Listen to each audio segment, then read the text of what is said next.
Before we jump in, let's be real. This podcast contains jokes, laughter, and a whole lot of real talk. Yes, we cover serious crimes. Yes, we add a little humor, but never, and I mean never, at the expense of the victims or their families. If you're sensitive, easily offended, or the type to clutch your pearls every time someone laughs during a true crime story, this may not be the podcast for you. But if you like your true crime with a little bit of spice, a lot of honesty, and just enough petty to keep it fun, welcome to Melanin Mysteries, baby. Let's get into it. Hey cousins, welcome back to another episode of Melanin Mysteries, the podcast where true crime meets culture, connection, and the community we protect by telling our stories our way. No whitewashing, no watering down, just the raw, uncut truth. To our day one listeners, y'all already know we appreciate you riding with us week after week, supporting us, talking back to the podcast like we're in your living room. And for our brand new listeners, welcome to the family. Grab a plate, pull up a chair, and prepare yourself. Because around here, we don't sugarcoat, we don't dance around the facts, and we damn sure don't give passes to raggedy criminals. Now, this week, child, we diving into a case that is infuriating as it is heartbreaking. This is the story of Nailah Franklin, a beautiful, accomplished, and vibrant woman whose life was cut short because she crossed paths with a man so trifling, so manipulative, and so desperate for control. I can't even call him a dog because that would be an insult to dogs everywhere. His name, Reginald Potts. But throughout this episode, you might hear us refer to him as everything from a professional victim to a crybaby with a rap sheet. And make no mistake, there will be no holds barred. We will drag him from the courtroom to the curb, from the pits of hell to the landfill he deserves to rot in and back again. So buckle up because we're about to peel back the layers of this mangy, low-down excuse for a man and show you exactly how his ego, arrogance, and narcissism led to the senseless murder of Nailah Franklin. I'm your host, Tiffany. And I'm your co-host, Willie, and I guarantee you I don't mess up no names this episode. Let's get it.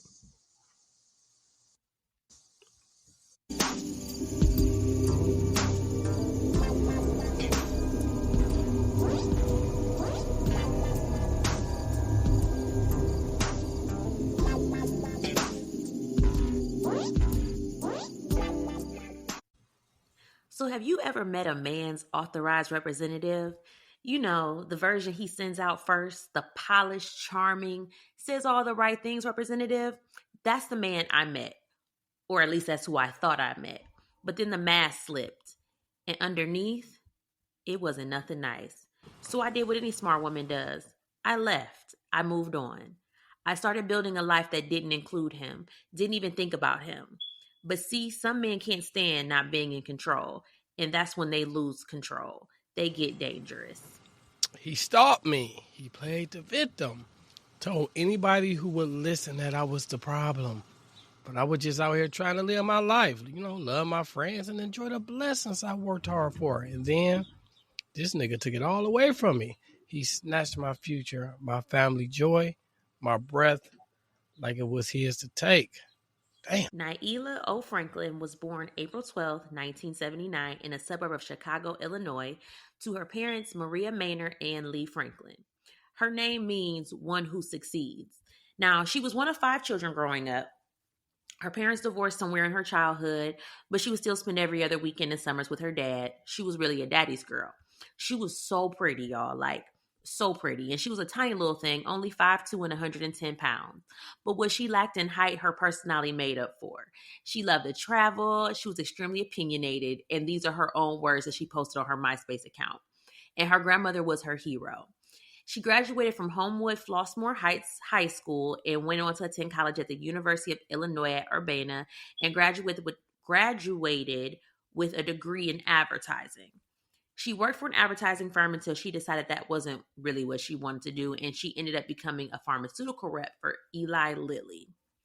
And unfortunately, her light was burned out way too soon. Her badly decomposed body was found on September 27, 2007, around 4:30 a.m. while officers were on a routine patrol. Now let's rewind and talk about how she got here. And the sorry, raggedy ass, trifling ass, bitch ass nigga that's responsible. Damn, girl, you be going in on him. Well, let's talk about this. I know, man. He do. Let's talk about this raggedy ass nigga. Reginald Potts Jr.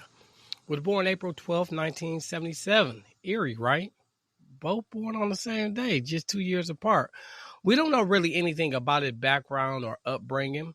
We do know that he claimed to be a self-made man via real estate. He wore the nicest clothes, drove the flash of the flash whips. He had a Bentley, a penthouse. He ate at the top of the line restaurants, all that. But for real, we really couldn't care less. All you will need to know is that, in the words of a good sister Renee, our good sister Renee from Melody Mayhem, shout out to you, he is a murdering murder that murders. A trifecta. He took a woman's life with zero remorse.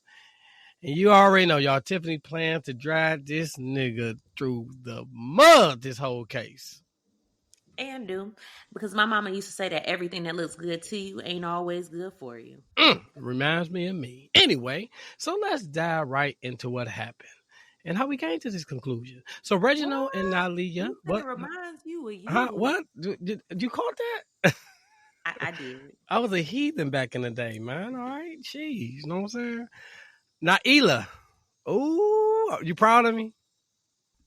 Yeah, but we don't do that. Don't do that. Anyway, Reginald and Nailah met on a chance encounter in 2006.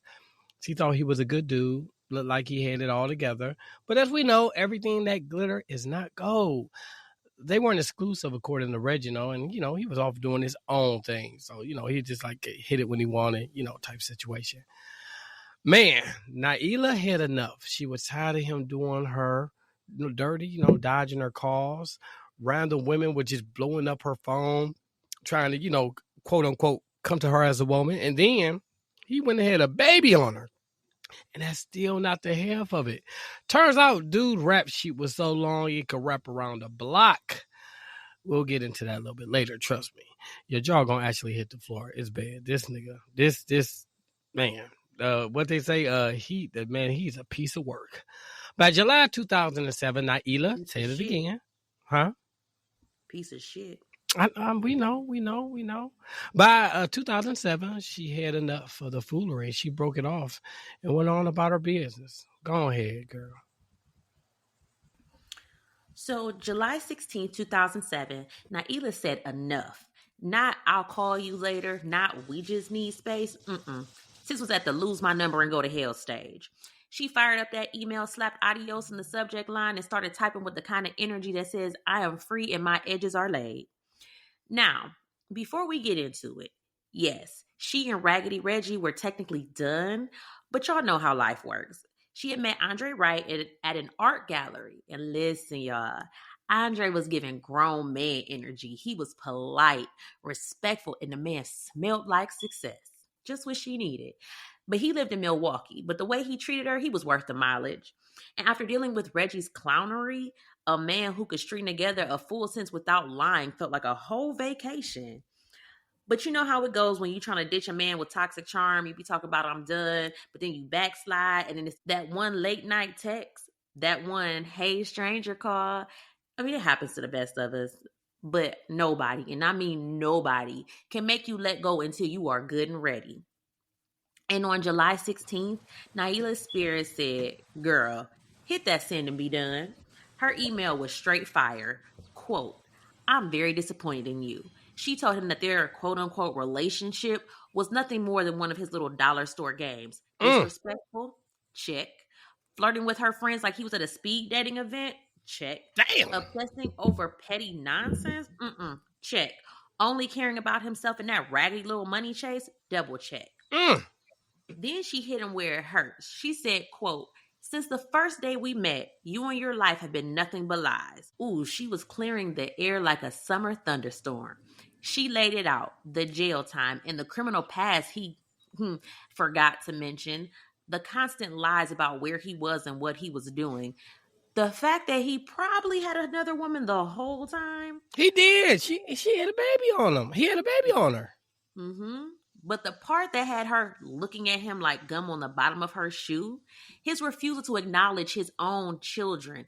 She had learned this man This clown had 3 daughters. Damn, this nigga 2 got with 3 his soon-to-be kids. ex-wife, Natalie Figueroa, and 1 infant with Ina Dorsey. And instead of being a father, he was out here playing Captain Community D. So Nailah ended it with the perfect mic drop. If she ever called him in a moment of weakness, do not answer. It doesn't mean anything. It's just a slip of the brain. And yes, that is a direct quote. Damn. And just like that, Raggedy Reggie was officially evicted from her life. No notice, no deposit back, locks changed, mail returned to sender.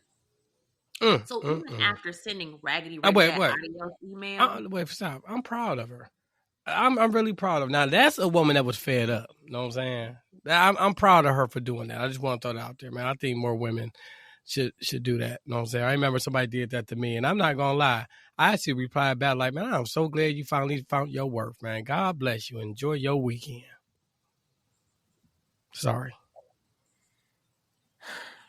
So, she just sent that email, but her curiosity just wouldn't let it rest. You know how it is. Sometimes you break up with a man and you still need to see what rock he's been crawling under. But baby, the things that she found. So over the summer, she had learned that he was out here messing with Joy Hawkins and trying to shoot his shot at her friend Tiffany. Yes, the same Tiffany who wasn't having none of his nonsense and swatted him away like a fly. Nailah even reached out to Ina, the mother of his brand new baby, and that poor girl was shook. Here she was at home with the baby, house hunting for the 3 of them, not even knowing she wasn't the only woman in the picture. From then on, Nailah and Ina started comparing notes like 2 FBI agents until the day Nailah disappeared. Damn. Then, on September 6, 2007, somebody sends Nailah a Chicago Sun-Times article that read like a rap sheet on steroids. And what does our girl do? She forwards it to her friends Dana and Tiffany, but then she blind copies Reggie just to twist the knife.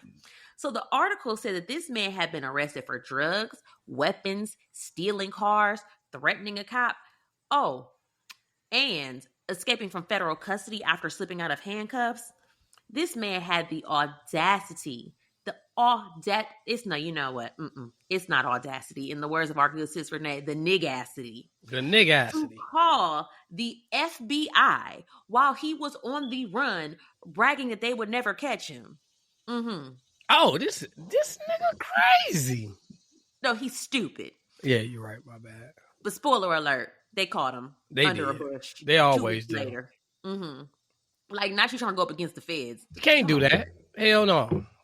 So with that little FBI email, it lit a fuse under him. So first comes the voicemail, long, loud, and dripping with delusion. He brags about how wealthy he is and how women would always surround him. He called her bitter and desperate. Nigga, please. And told her I ain't trying to be funny. Hold on. I ain't being funny now. Now, you know, we don't talk about the victims, and I'm not. But she was doing a little bit too, she was doing extra stuff. She could just left the nigga alone. She's doing extra stuff. You know what? She could have. But you know what? Sometimes we can't let go of the petty. So I know. It is what it is sometimes. Because, but the petty. The thing was, she didn't do nothing crazy. She wasn't slashing his tires or busting out his window. She forwarded an email that was public information. I got you. But the petty on our end looks like, oh, yeah, she still want me. Because why are you worried about what's going on with me? I'm just telling you how it looks. Nigga, you ain't shit. That's all. I just want you to know that I know that you ain't shit. I know I ain't shit. Know what I'm saying? I'm not saying me, but I'm just speaking as if I know I ain't shit. You ain't got to keep on reminding. Why you reminding me? You must want some loving, don't you? No, I just want to let you know that I know. I'm just putting you on notice that. But you already know I ain't shit. That's why you broke up with me. Okay, and so? Go ahead. So not only did he call her bitter and desperate, he told her she ain't deserve his lifestyle. Nigga, I don't even want your lifestyle. How about that? So then he hits a reply all to the email, and he drags Tiffany right into the mess after she told him to leave her out of it. The subject line, this nigga really put in there, bitch, I'm rich. Okay, show this game. And then he got real nasty. Wait, hold on, man. Look. He said, bitch, I'm rich. Hey, that's an ultimate mic drop. I ain't gonna lie. I gotta give it to him for that. I mean, he ain't shit but that right there, though. That's That was a good one. I'm sorry. Go ahead. My bad. It was not. It was petty. I don't like it. Bitch, I'm rich. That was your clap back. Then he got real nasty, making comments about Nailah's body, threatening to leak a sex tape, and warning her to stop, quote, testing him. This nigga. This nigga here. Boy. I know, man. Why people always wonder why niggas do that? Like, I never understood the purpose of, like, when you break up with somebody, you, like, if y'all made a sex tape or she send pictures, you send that out. Like, that's, to me, that is, me personally, I think that's so corny to me. You know what I'm saying? And I'm not trying to be funny. That's exactly why. Like, I've had, like, niggas, I don't know what y'all think is with asking that, like, ooh, let's make a sex tape. Let's do, no, because you're not about to, no. And this is the exact reason why. You ain't about to, quote, leak something. No, absolutely not. If I don't give you the ammunition. I mean, but look, we all know what happens when sex tapes leak. You know what I'm saying? Usually the woman is the one that benefits from it. Not necessarily, no, but that's a form of bullying. Like no, it is. No, and I'm not trying to be funny. Like I don't send, like I was telling my daughter, like she's 13. She's like, Mom, I didn't even think about that. But still, I like don't send these men pictures. Don't do anything that could be compromising to you later because things happen. He promises you he won't do this, and here you got a nigga threatening to leak a sex tape. Absolutely not. Yeah, no, I'm with you. That's a charge now, ain't it? Hell yeah. It's called revenge porn. Yes. Revenge porn, yeah. Yes. So yeah. So anyway, Nailah, she ain't playing no games. She clapped back, cool as ice, basically saying, wow, you're clearly crazy. Now lose my number and my friend's emails. Period. But she emailed him. And so what's your point? I know. Go ahead. So he leaves her another voicemail. But this one's really scary. Now, Tiffany and Dana both heard it. Both of her best friends heard this email. It said, quote, I could erase you. I should have somebody come get you right now. Excuse me? The fuck? That's not even petty ex territory. That he straight up threatened her life. So it rattled Nailah so bad, she gave Dana her email and voicemail passwords just in case something happens to me. Now, over the next few days, she kept telling her friends how scared she was. And she wasn't the only one. Ina confronted her, and he blew up, even getting violent with her. Now, finally, Nailah let him know that she filed a police report and she was going for an order of protection. She told him point blank, period. You're crazy. You hit women. You're dangerous, but you are not going to bully me. And that's a direct quote. And I'm with you, sis. Amen. By September 11th, the messages had slowed down. Nailah had spent a couple days with Andre in Wisconsin, but when she got back, she told Tiffany she was still terrified and she wanted a restraining order. So she emails Ina, who was also trying to get one, and they swap information. And then she also told another friend, Devin Carter, flat out, if something happens to me, he did that shit. He did that shit. And she did go ahead and get that restraining order and file a police report that same day. By the evening of September 18th, Nailah Franklin wasn't just out of touch. She was gone. That morning, she and Andre were talking back and forth via email like they always did. Nailah even called in to work right before noon. She said she wanted to take a personal day. Really no big deal, at least not at first. But after that, nothing but silence. Now, if you know anything about Nailah, you know she wasn't the type to ghost people, unlike Tiffany. She was dependable. She and Andre talked constantly, and she was solid at her job. So when Andre couldn't reach her and her boss at her job, Eli Lilly, there was already a red flag. Then between 4 p.m. and 9:30 p.m., things got weird. Folks started getting text messages from her phone, and it did not sound nothing like her. Andre got some. Her boy Devin got some. Her sister Ashley got some. Even her coworkers got messages saying she was working in places she definitely wasn't. Somebody, a man, even called a restaurant from her phone trying to make a dinner reservation under the name Franklin. Now, an employee couldn't really catch the name because I guess it was loud. It was a lot of background noise. But whoever it was obviously never showed up. Her ex, with Brent Dimmer, got messages that were completely out of left field and did not sound like Nailah at all. Then around 7:30 that night, he gets a call from her phone. He hears, "Hello, can you hear me? Can you hear me?" Sounded like her, like kind of maybe, but it's like I guess it was a lot of wind and air noise in the background, and he couldn't be for sure. Then the call drops. Another call comes in, then hangs up right away. When he called back, straight to voicemail. Crazy stuff. Then at 10:15 p.m., 911 started getting calls from her phone. No voices, just background noise and music. But the calls pinged from the South Loop near 111 South Wabash Avenue. That's Reginald condo building. Police even rolled over there, to see if they can see anything. They're looking for a car, but they don't find a thing. And then at 11:05 p.m., it's like someone flips a switch, because now every call to her phone goes straight to voicemail. They ain't getting no text messages, no calls. They ain't getting nothing. So September 19th rolls around, and Dana, along with a few others, decide, you know what, something ain't right. Let's go check on our girl. So they get to her condo, and boom, the door is locked. Now that's already weird because, first of all, Dana has a spare key, and usually Nailah's place was welcoming. It's not locked up like Fort Knox. So Dana, she goes ahead and lets herself in, and the condo looked like somebody had been tossing the place. There's stuff everywhere. Not just that, Nailah's laptop's gone. Her iPod is missing. Her car is not in its usual garage spot. So Dana decides to check on Nailah's voicemail. But here's the kicker. That threatening message that she had played for her before, deleted. Poof. But there's one voicemail in there from Reggie, all innocent, sounding like butter wouldn't melt in his mouth.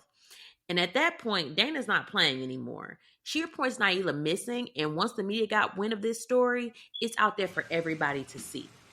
And as if this case wasn't already throwing red flags all over the Chi-Town, things started getting real suspicious around Reggie's stomping grounds. That same day, a pedestrian walking near his condo spots a bot from Eli Lilly Cymbalta. Remember, that's the job that she worked at. And Cymbalta is medication used to treat depression. And for some odd reason, it's just sitting in an alley.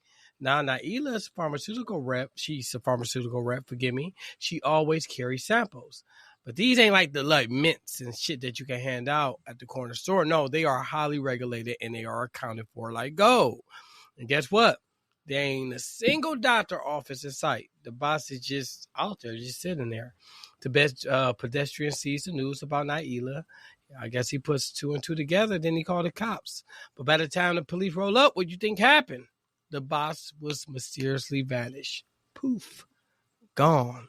Then Officer Lucius hits a jackpot of his own. 6 more boxes of the samples addressed to Nailah sitting in the River Oaks Golf Course parking lot in Calumet City. Not exactly her sales route, according to her partner, and just down the street, a Shuttered Video Mat store. And guess who it's owned by? None other than Reggie's brother-in-law. Yeah, I'll be side-eyeing that too. Crazy stuff. So by the end of the day, police get their hands on Nailah's cell phone records under an exigent situation. That's police talk for, we think something bad happening, so you just forget all the paperwork, my nigga, pull the data out. Those records show her phone bouncing between Hammond and Calumet City. And you know who lived there. And then boom, guess what? They find her car parked in a random neighborhood in Hammond, just a few blocks from Calumet City, 3 miles from where those drug samples were found. The truck, they say that shit was a hot mess. And in that mess, it was 2 Remy Martin promo cards. Oh, and guess who just happened to be a marketing manager for Remy? Another one of Reggie's women, Kimberly Nash, who stayed at his condo all the time. Shit is looking real crazy in these streets. The cars being wiped down so well, it's been basically a crime scene advertisement for Clorox. So whoever did this, it seems like they know what they're doing, right? Almost no fingerprints, a little bit of blood here, a little bit of blood there, but nothing that can really be pinned directly to Reggie. So cops search everywhere, the golf course, the pond, the Forest Preserve. They find some jewelry and yet another Remy Martin car by an Outback Steakhouse. And right next to the preserve, the same video Matt's parking lot owned by Reggie's brother-in-law. And then, September 27th, around 4:30 in the morning, Calumet City officers Calvin Lucas and Mark Zielinski are out on a routine patrol when something catches their eye. Something that doesn't belong.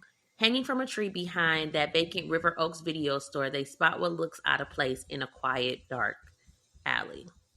Now, when they move closer, they find her, Nailah, nude, partially buried, and badly decomposed. The air is heavy, the scene still. So word spreads fast, too fast. Nailah's uncle speaks to the media saying it's her. The news explodes before the department even confirmed it. And the police push back, insisting that there's no official ID yet.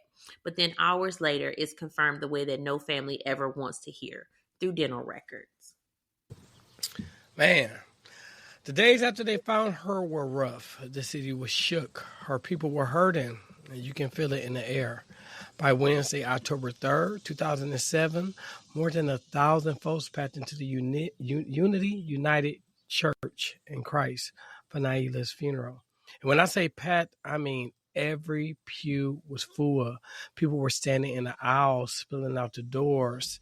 This wasn't just a service. This was the whole city showing up to honor her. And outside, total chaos.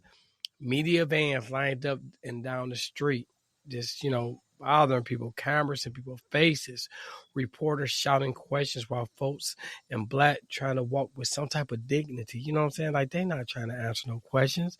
You have family members brushing past, shielding their faces, and friends just holding each other up. Even big names weighed in. Barack Obama sent a statement. Congressman Bobby Rush spoke, and Governor Rob Bolshevik, whatever his name was, the one who was trying to pay for Obama's seat. You remember he went to jail and the orange man pardoned him. Yeah, anyway. He even said something. They all made it clear this wasn't just about losing one woman. This was about the fact that women should be able to live their lives without fear, without having to look over their shoulders, without ending up like this. But the moment that stuck with everyone was when her mom walked in. The church went completely quiet. I mean, you could see her holding herself together, but her eyes told the whole story. That mix of pride and pain no parent should ever have to carry. And when she finally sat down, it was like the whole room exhaled with her. Rest in heaven. Now, by the time they rolled up on raggedy ass Reggie, the city was already side-eyeing him like, we know it was you, clown. He had been running his mouth like he was starring in a rap video. I'm rich, I'm untouchable, women love me. But baby, the only thing he was attracting was a one-way ticket to Cook County. So it's October 5th, 2007, and the feds finally pulled the plug on his little delusional movie. He's thinking he's still the main character, but in reality, he's the villain everybody is waiting to see get taken down in the third act. So they snatch him up on first-degree murder, kidnapping, and concealing a homicidal death. Translation, boy, you not ever getting out. Not on bond, not on a prayer, and not in this lifetime. And let me tell you, the fallout was biblical. One week he's in his little high-rise condo sipping top shelf like he's somebody, and the next he's in a jumpsuit that smells like every bad decision he's ever made, eating bologna sandwiches with the crust curling up, sleeping on a mattress thinner than his hairline. And I can't wait to drop these pictures because his hairline was thin as hell with his partially balding ass. Ugh, so disgusting. So all that I'm rich, I'm surrounded by women talk. Now his women are correctional officers telling him to strip for a cell search. That luxury lifestyle replaced with a metal toilet and a sink that spits rust.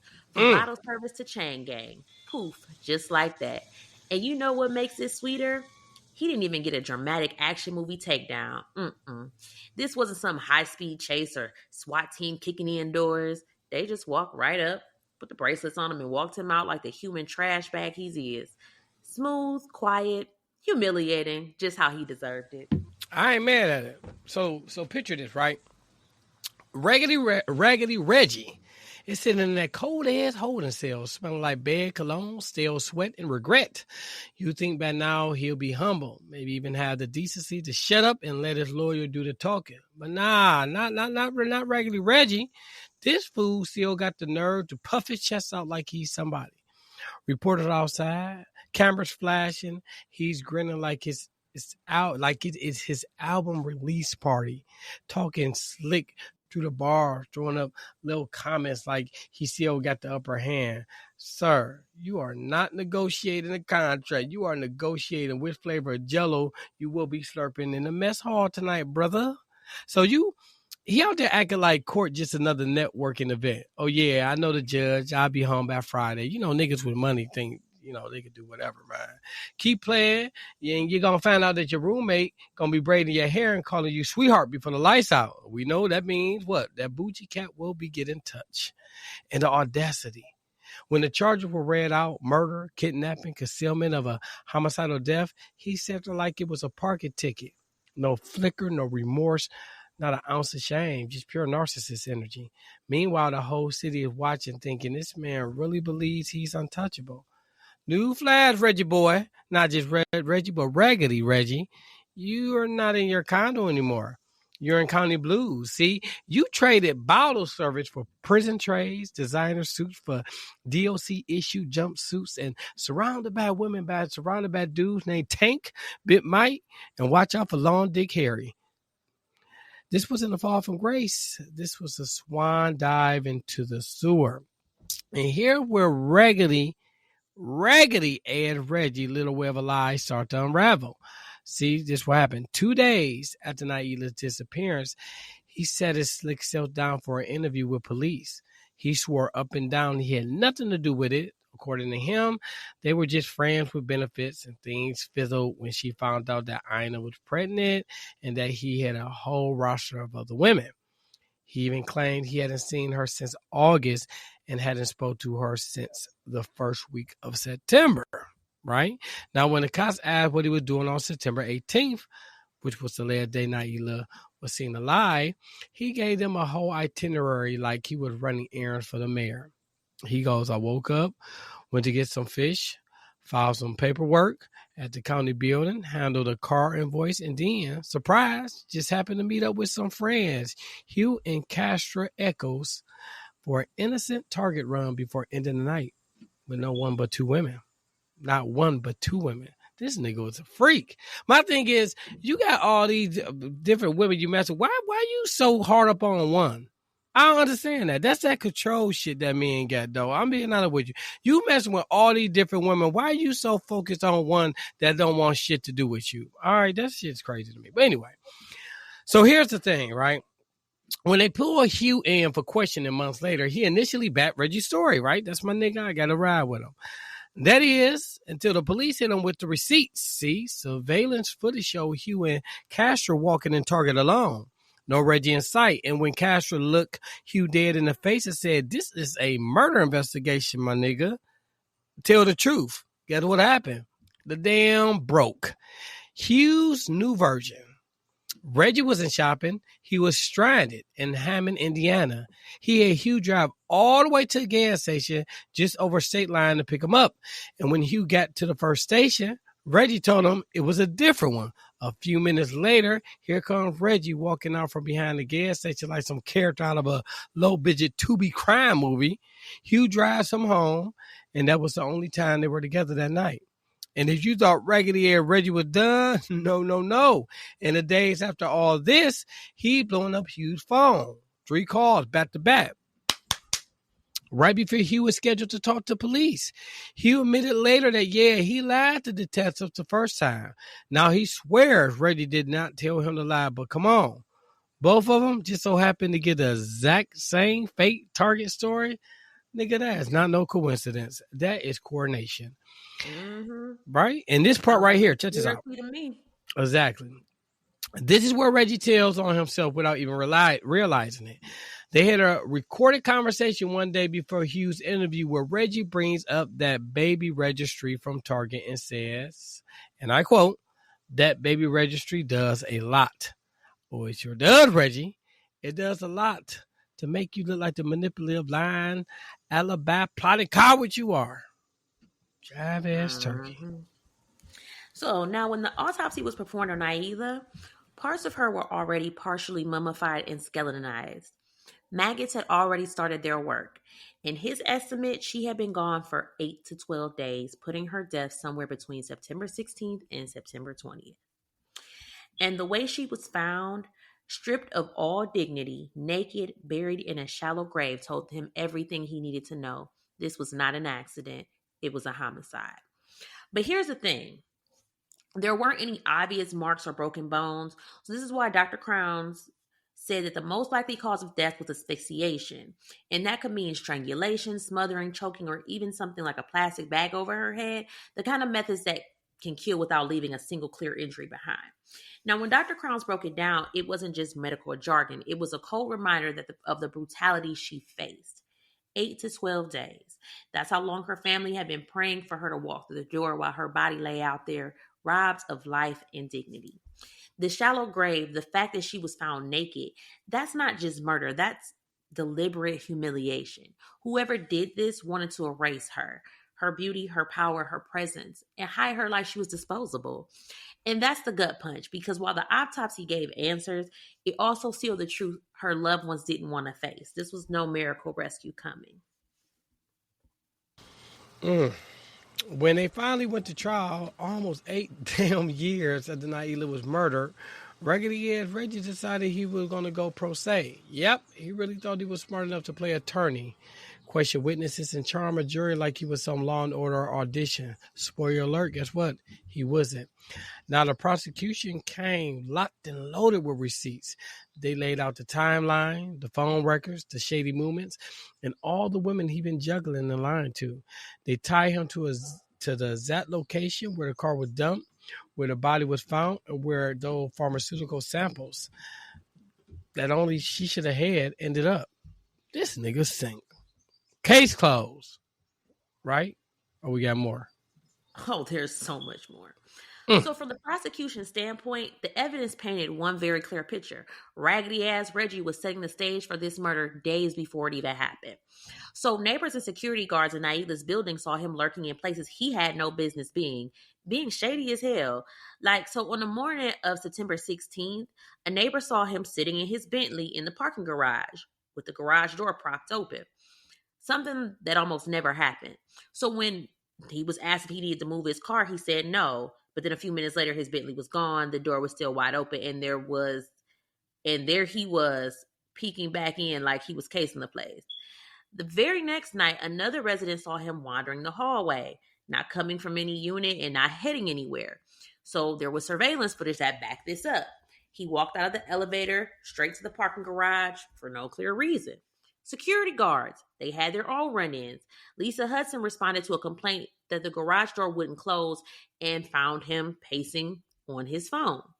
Later, after a suspicious person report, they found him in a stairwell claiming he was, quote, smoking.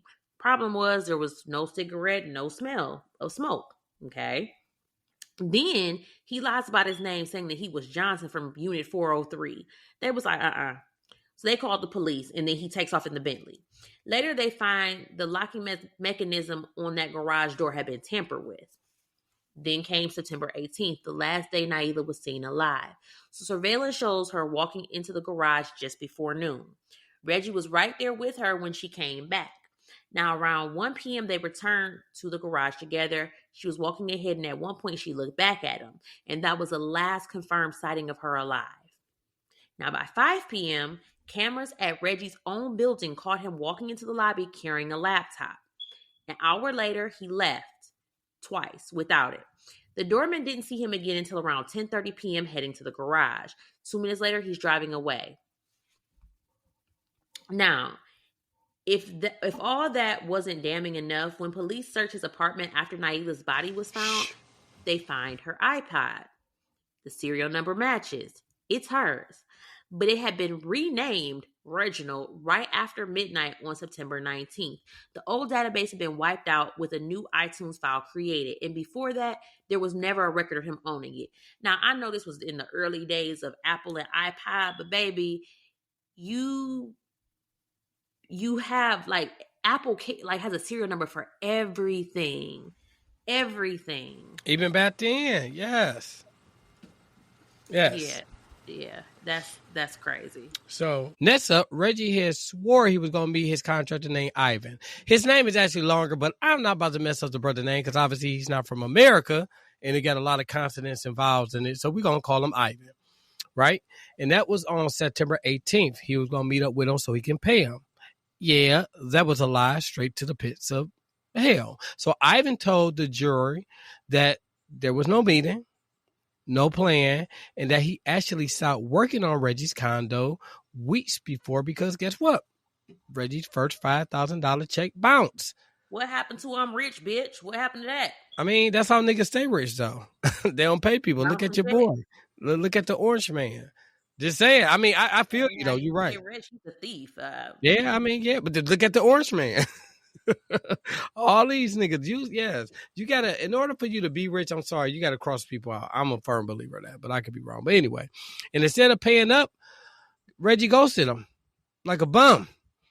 Then the state rolled in their star tech guy, FBI agent Michael Easter. Basically, the human version of Find My Phone, but with cell towers. So he broke down how Reggie and Nailah and Hugh's phone were all moving together like they were in a twisted little caravan of crime. So here we go. Y'all ready for this? Check out these dates. We're talking. So September 16th and 17th, Reggie's phone pops up at Nailah's condo at the same time.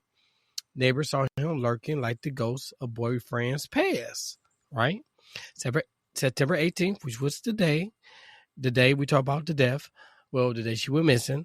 From the morning until late at night, Nailah and Reggie's phone were practically holding hands, moving from the condo to his, and then way down south towards the exact spots where her car, body, and old pharmaceutical boxes were found. They even had timestamps showing the exact minutes both phones hit those locations. 7:45 p.m. at the boxes, 8:57 p.m. at where her body was buried, and 9:13 p.m. by her car. And guess who else phone was right there with them? Hughes. After that, the phones all started back north like nothing happened until 10:14 p.m. when Nailah's phone makes a series of 911 calls that never connect, then goes dead forever. Meanwhile, Reggie out here still making calls, hanging out with other women, and rolling back into his condo before midnight like he didn't just commit the unthinkable. I don't know. Niggas is crazy. I don't know how they could do that shit right, man. So look, by the time Easter was done, the jury basically had a GPS play-by-play of Reggie's whole day of murder, cleanup, and cover-up. And no matter how much Reggie tried to spin this alibi, guess what, baby? Guess two things don't lie. Numbers don't lie, and guess what? Cell towers. They wasn't lying on them either. Now, when I tell you Raggedy Reggie had a rap sheet in the relationships department long before Nailah, At trial, both Nathalie, who was the ex-wife, and Ina, the baby mama, took the stand and basically said, we been knew he was violent. So Nathalie's story was she married him in 2005. They had one daughter, and then they had another one on the way. She thinks they're building a family, but instead, it sounds like she was living in a war zone.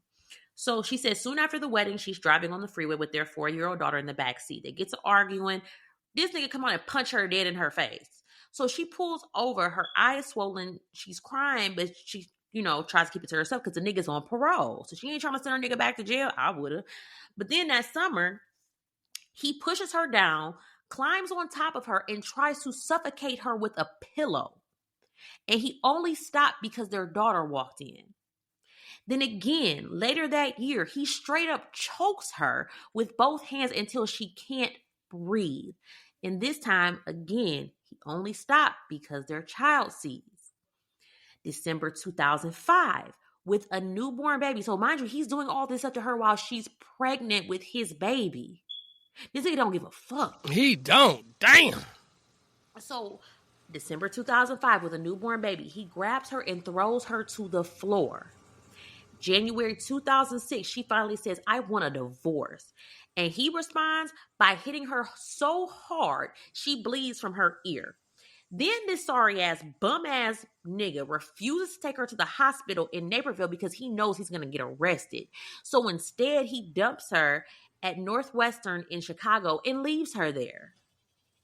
Like, so from there, naturally, she moves out, but Reggie keeps popping up. He's stealing her phone during arguments. He's taunting her about bailing himself out if she calls the cops. He's bruising her arms during fights. So by mid-2007, she gets an order of protection and she's finally done. That's crazy. So if Nathalie was his first domestic violence victim, Ina was proof that he didn't just stop. So they started dating exclusively, quote unquote, in March 2006. And by June 2007, they had a baby. And like we said, she thought they were exclusive, but he had hoes. I mean, not hoes, but he had multiple women. So on September 8th of 2007, and yes, this is just days before Nailah disappeared, Reggie shows up at Ina's parents' house, not her house, her parents' house, asking for money. But you swear you a rich nigga. Okay. So they're arguing, and while she is holding their newborn, he puts his baby, y'all, this is his baby, face down on the bed. Now, you know you can't put no infant face on. They can't turn their heads yet. So mind you, when he puts the baby face down, he starts choking Ina with both hands. And the only reason he stopped was because Ina's mother is trying to break down the door because it's locked. And now we're not done with what this sorry piece of shit ass nigga does. He takes the baby without a car seat and pushes Ina down the stairs when she follows him. So the police do get involved. He comes back the next day. This nigga is kicking in doors and screaming, I'm losing my patience. Nigga, you be about to lose your life if you roll up on my kid like that. Man, that's what I'm saying, man. Like, this is, I don't know how she... You gonna lose your life. Talking about I'm losing my patience, nigga. Get off my push when you lose your life. How about that? Turn this nigga lights off. So Ina's so scared, it takes her almost a week to file an order of protection. So she finally gets it on September 18th. 2007, the exact day Nailah went missing. And that's also the day that Ina and Nathalie first connect and start comparing notes on how dangerous raggedy ass Reggie really is. So now we've heard from Nathalie and we've heard from Ina. And baby, they painted a picture of a man who's got hands for everybody except accountability. Multiple choking incidents, pushing women while they're holding his baby, snatching phones, busting in uninvited. And all this goes on right up to the day Nailah disappeared. The same day, Ina finally got her order of protection. Okay, now, here where Reggie tried to flip the script, and not like he was too busy living his best life, which was a quote-unquote real estate mogul, to be killing anybody. He didn't testify himself, probably because cross-examination would have folded that nigga like a lawn chair. But his defense team wrote out his alibi, so flimsy you could see right through it. They told the jury, and I had to take a breath, forgive me, y'all. They told the jury, look, yes, he saw Nailah on the 18th, but only because he was looking at property in the same complex. They parted ways at 1 p.m., went about their day, and later he just so happened to end up in Hammond for something completely unrelated. Sure, buddy. So look, let's talk about the witnesses, right? Let's talk about the witnesses. And before we talk about the witnesses, let me say this. I don't know if I could be a lawyer, right? I don't, because I know you got to do your job and everything like that. But man, I would not be able, I don't know if I would be okay trying to, what's the word I'm looking for? Trying to represent, trying to defend a person. Trying to defend a nigga that I know for fat did some heinous shit like this.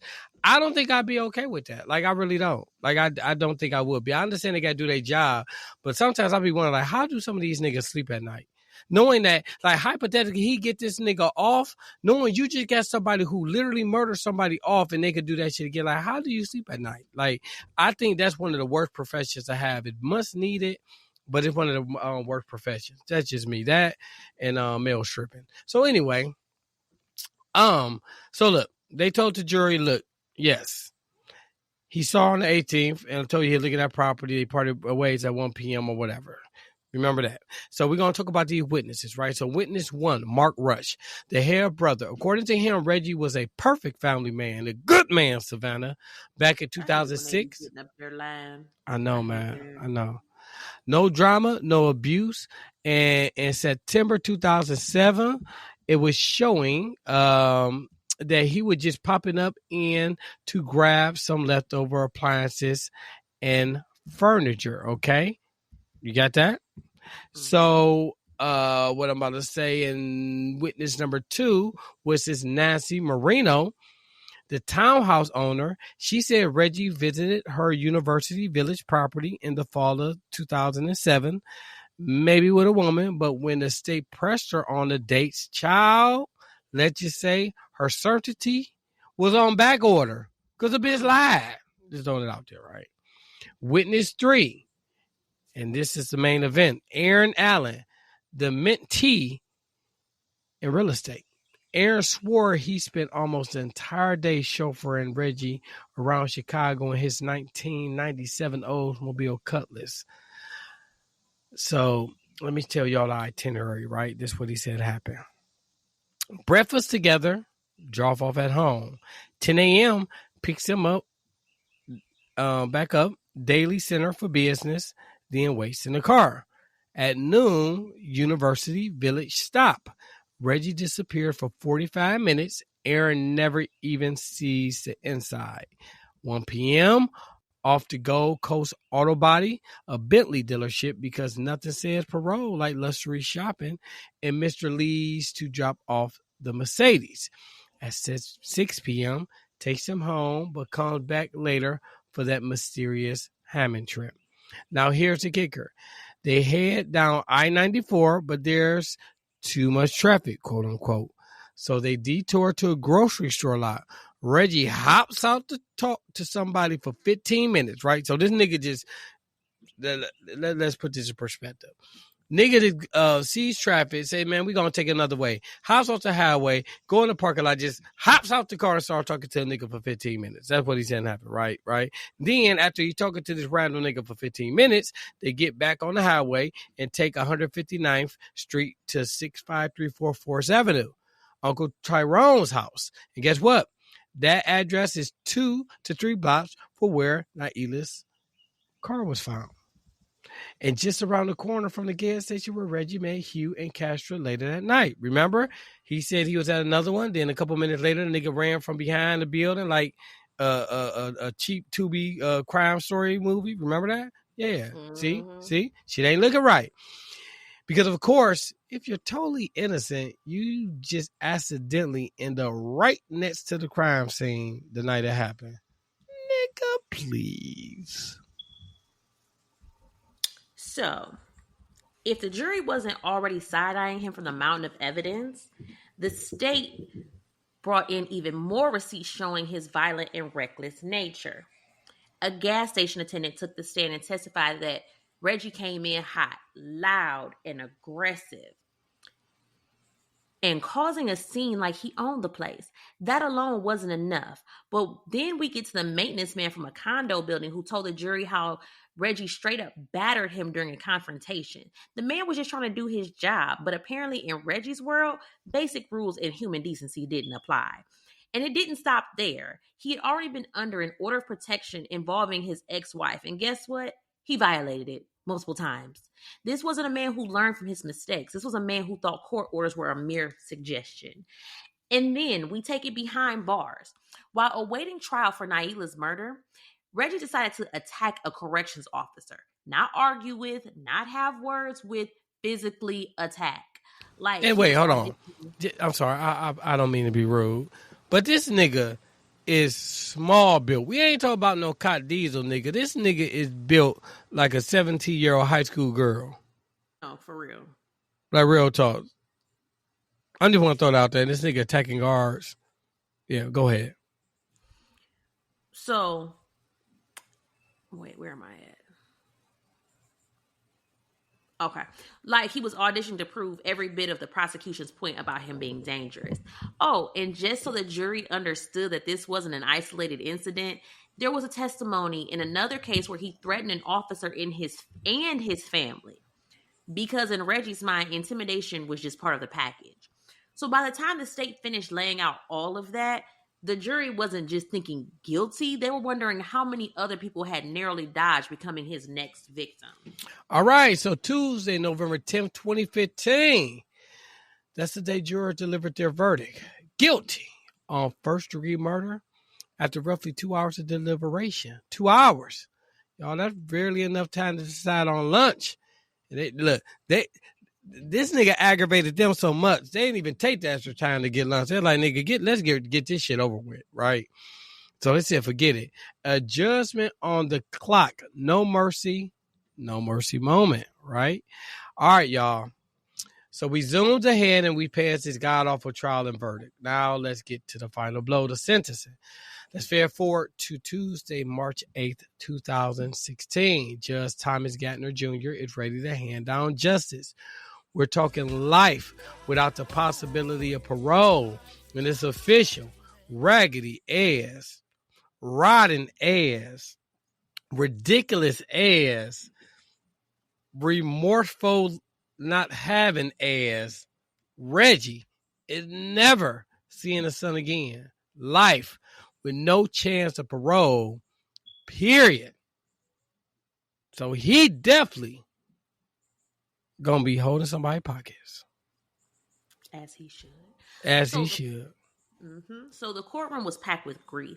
Nailah's sister read a statement on behalf of her mom, which said, quote, "Finally, justice is served. The monster who took my daughter's life is sentenced." And Judge Gaynor didn't hold back either. He looked Reggie in the eye and called him, quote, "a cold, calculating, conniving coward of a con man who must..." Damn. That's a lot of C's right there. Mm-hmm.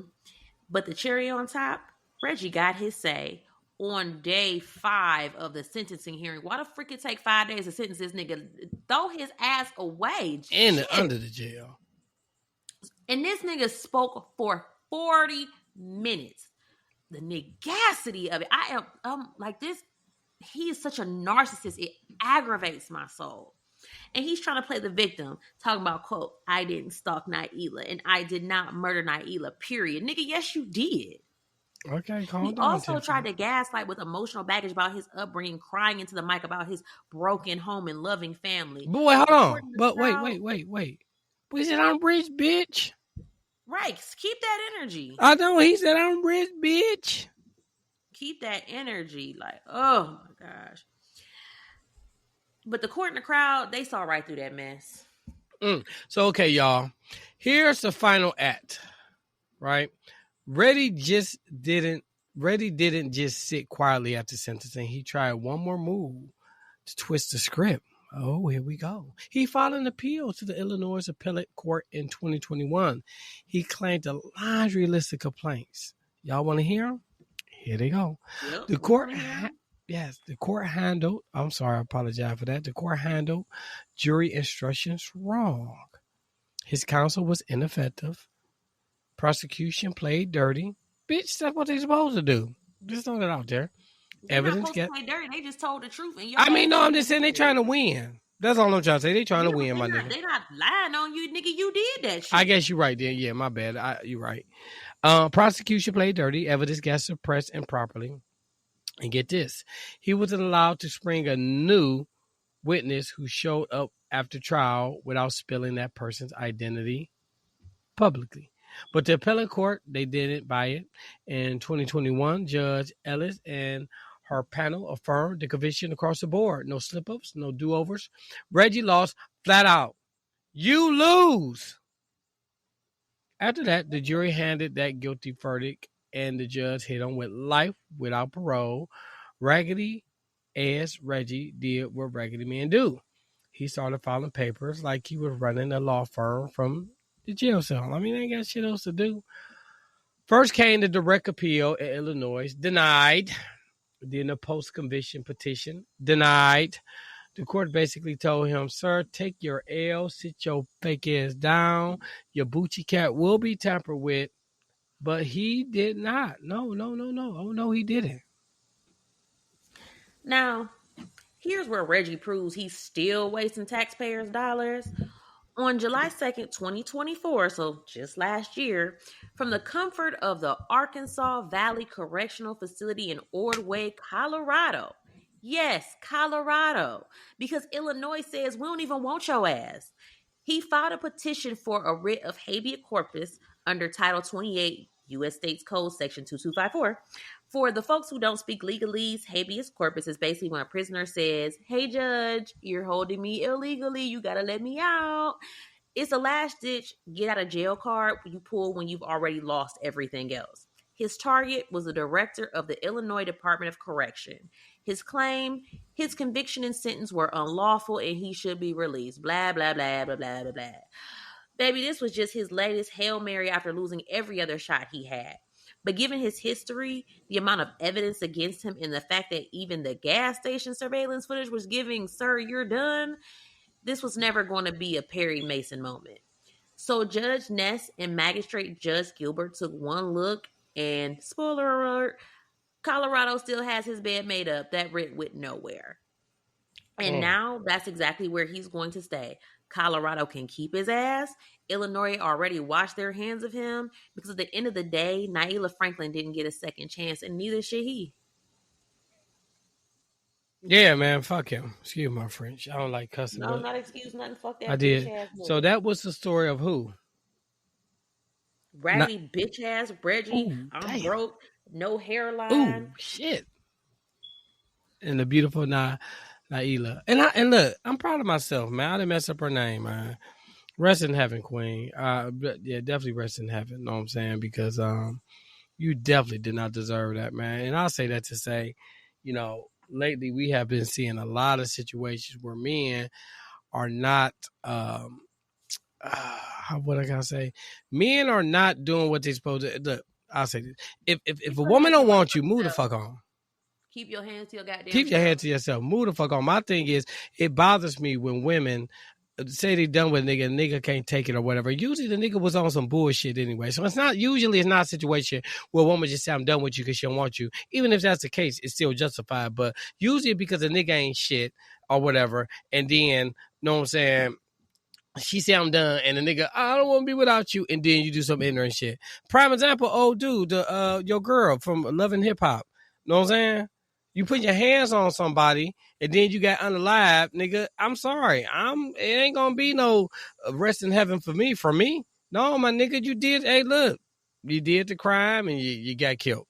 So with that being said, keep your hands to yourself, men. Control your emotions. And if you need to see some type of therapy, please do, because I would tell you, men need therapy. You know what I'm saying? Everybody, it ain't just me. At this point, everybody needs therapy. Yes. It's too much people walk around with trauma and baggage, and it's terror. And this is why people snap out. So with that being said, we definitely appreciate y'all listening to that, but it's time for us to go to our favorite segment. And that segment is called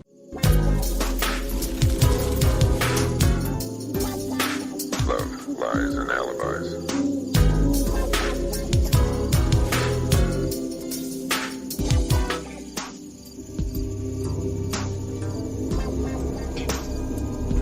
All right, here we go.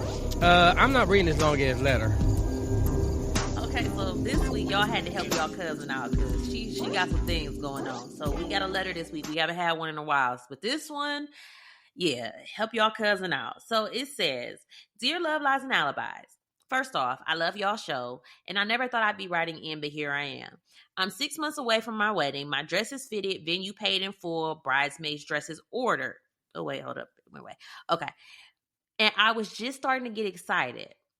Even though my fiance has been sitting in county for the last 3 months on some charges that he swears are nothing. So last weekend, his mama invited me to the family cookout. So I'm there minding my business, eating my plate, when this woman pulls up holding a baby. Cute little girl, maybe about 3 months old. And she's wearing a custom hoodie. I'm sorry, not a custom hoodie, a custom onesie from my business. And I thought, oh, maybe she's a cousin. She walks straight up to me and says, and this is a quote, "I'm not the side chick, I'm the wife." Then she pulls out a courthouse marriage certificate dated 2 months after me and my man got engaged. So before I can even react, my phone rings and it's Bae calling from jail. But before I can answer, his wife because she says this wife, but I'm going to say his wife, snatches it out of my hands, put it on speaker, and says, hey, baby, guess who I'm standing here with? Then he tries to play it off, mumbling something about y'all tripping and we can work this out. Then his mama leans over and whispers, baby, don't throw away your future. I'll help pay for the wedding if you stay. I left that cookout feeling like my soul left my body. Part of me wants to call the clerk's office, verify the marriage, and cancel everything. Another part of me is like, maybe I should hear him out, but am I crazy for even thinking about staying? Signed, almost a bride and apparently a sister wife. I can't even reply to that. You have to reply.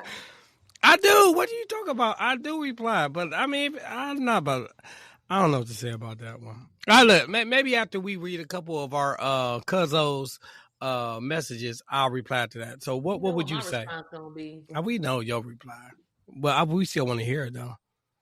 Leave that man where he got you fucked up at. Ooh, me right there. There, no turn back. Pay as jail. You do not pass go. Do not collect $200 and get the fuck up out my face. Straight to the point. All right, let's see what.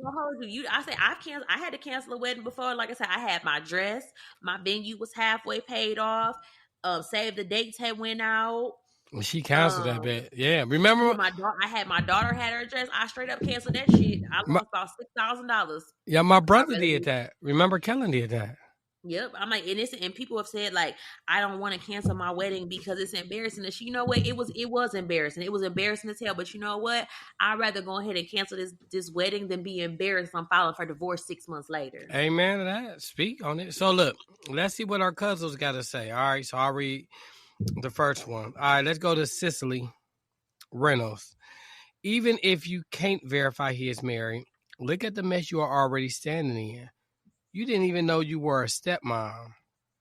All of it, true or not, I would have to say my final goodbyes to his family members at the cookout because I would never be seeing them again. Now, I'll make sure I grab my plate now.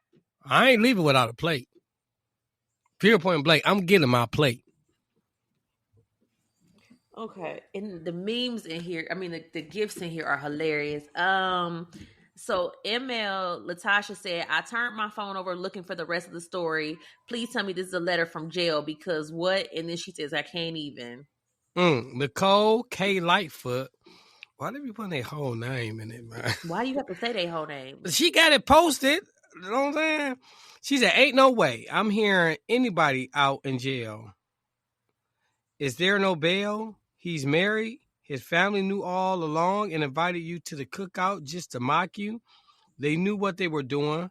I've stayed through some pretty stupid eyebrow raising foolery, but the line has to be drawn somewhere. If you pay for all this because it seems like you have, sorry if I'm wrong. I seek a refund.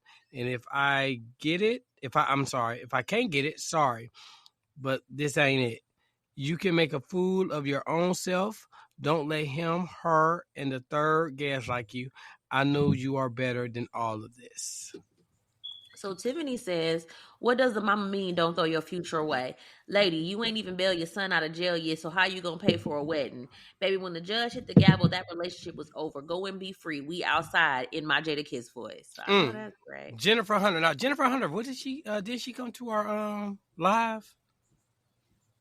Let me see. Yes, she did. Yes. Yeah, Jennifer Hunter came to our live. What's up, Jennifer? Yes, with the red hair. Anyway, you can look up a marriage certificate online. Remember that happened with me. Yeah. I sure do be looking at people's marriage certificates. I will do a whole background search. Yes. F him and his whole family. Mom knew everything and still embodied you and her. There is nothing to explain. He cheated, had a baby, and married the bee before even proposing to you. All this plus he's in jail. Cancel everything and try to get your money back. Use money for a much needed vacation. All right, we're gonna read a couple more. Okay, we got so this one is so funny, and I have to describe it because it's a little photo. But Nikki has a picture of a stick figure holding. Oh yeah, the brick block. Talk about move, y'all. I got it. All right, ML Latasha. What's up, Latasha? I know Latasha for a while too. She know my craziness. Anyway, she put a meme with I guess it's how people do the means of they self, and they got the hand over her face and they say can't even. But she says I turned my phone over. Oh, then you Nigga, just I just read that. You don't be paying attention. Look, man, don't do that. All right, I'll read one more. Hold on, one more. All right, here we go. Amy Mason said, "Do you?" Yeah, all right, so she got a picture of old girl from How to Get Away with Murder. Annalise Keating, the one where she picking up her bag, that is my go-to. Yeah, the one where she roll her eyes and pick up her bag. She said, "Do you even need to ask for advice? Our women need to learn how to love themselves and not accept crap like this." Amen to that, Mrs. Amy Mason. Know what I'm saying? And said, your first reaction is always the truth. Don't be a fool. Trust your instincts. Mm-hmm. All right, so look. And I'm gonna do one more. Do the LaShonda Roundtree Manning. Okay, I'll do my one and then you do that one. Right, so Deanna says everybody is liable to catch these hands because your whole family knew about this and invited her there knowing that I was there. Oh, hell no. After I wrap up my plate, let's get it. And when he gets home, he's getting it too. And she put a gift talking about I'm ready to fight. So LaShonda Roundtree Manning III Jr. said, lady, what the hell? Hear me out for what? He's married. The wife didn't have to pull up on you like she did in front of the whole family. She could have pulled you on the side to discuss the matter in private. Well, hey, let me come to you as a woman type of situation. Don't come to me as no woman. First of all, I don't give a damn. We know you don't. His raggedy mama is strong as cat piss for not saying anything, and I wouldn't have any more word for her. Son, every time you put I hear it on my microphone. Stop. Jeez. Sorry. To hell with your jailbird ass, his bald-headed ass mama. How you know she bald-headed? And try to get your money back. Some of these Negroes ain't nothing. Dang. Okay, but you know what? This is what aggravates me. And this aggravates the mess out of me. We got a lot of people responded to this. Yeah, real quick. Tiffany wanted to do this. I specifically do not do this. It's too long. Nobody is going to reply to this. I think it's stupid. I got a great question, and I must applaud you for doing it anyway because I told you, people. Right. I was like, people are going to respond and the girl need help, and not you just called her stupid. Well, whatever. But she ain't gonna never listen to us again. This is why we can't. You don't know how to behave when we have company, man. I mean, she knows she's stupid asking a question like that. That's why her name is anonymous. Know what I'm saying? She didn't put her name down. Usually when people write in a letter, they stay anonymous. Look, if I got a question, I put my name down. Speak to me directly. The fact that she put almost a pride, man. The first, you're marrying somebody that don't even got their freedom papers. First of all, so you're stupid right there. All right. But I digress. Ooh, you got to make somebody mad because it's a whole section. Look, we could do that. We could do a whole live on it. I would love to do a live about the ignorant women. We can sit here and do it. We can sit here for 10 hours and do an episode. I told you I'm in all these prison wives groups, and I just shaking my damn head like, baby, y'all. I had to mute the groups because they was getting on my nerve with the stupidity. But anyway, this is my thing. I'm so tired of these fucking mamas. Mind you, I have 3 boys. I am not that mama that's going to sit there and co-sign your bullshit. Keep that bullshit away from me and stop co-signing these boys. They're not right. And that's exactly what's happening with that T Hood situation. The mama over here loud and fucking wrong. Your son was putting his hands on that girl. Stop condoning your son's bullshit. I am so tired of these mamas. Yeah, I tell you, my mama, I tell the story again. My mama, if I was in her house and somebody called me and I told her to say I wasn't there, I would have to leave out of the house for my mom to be like, my son is not here. She would not lie for me or nothing. And I'm sorry, that's what mamas need to do. Stop justifying your son BS. So with that being said, anything else? Okay, yes, we have our church announcements for today. Okay. Church? I know. Wait, this new. You didn't tell me about it. Go ahead. I'm gonna put some We church do announcements every week. I just put church in front of it. Oh, my bad. I thought we really had church. I thought we changed it. Stop touching your fucking microphone. Stop touching it.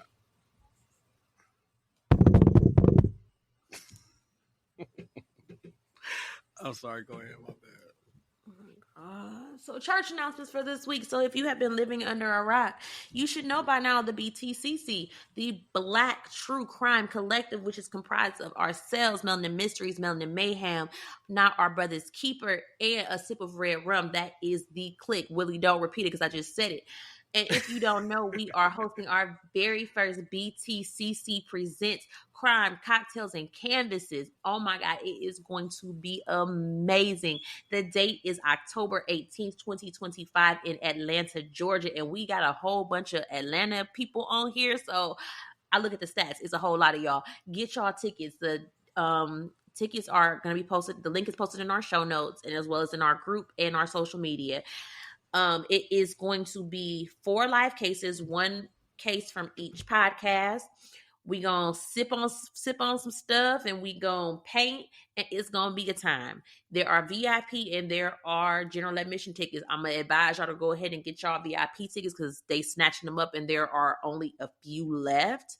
So I would advise you go ahead and get your VIP ticket ASAP, rather sooner than later. Also, we have a room block for if you're traveling. The Homewood Suites in Atlanta. It's $114 for the nightly rate. So we trying to save y'all some money. So make sure y'all get y'all tickets ASAP. The details are going to be found on any of our pages.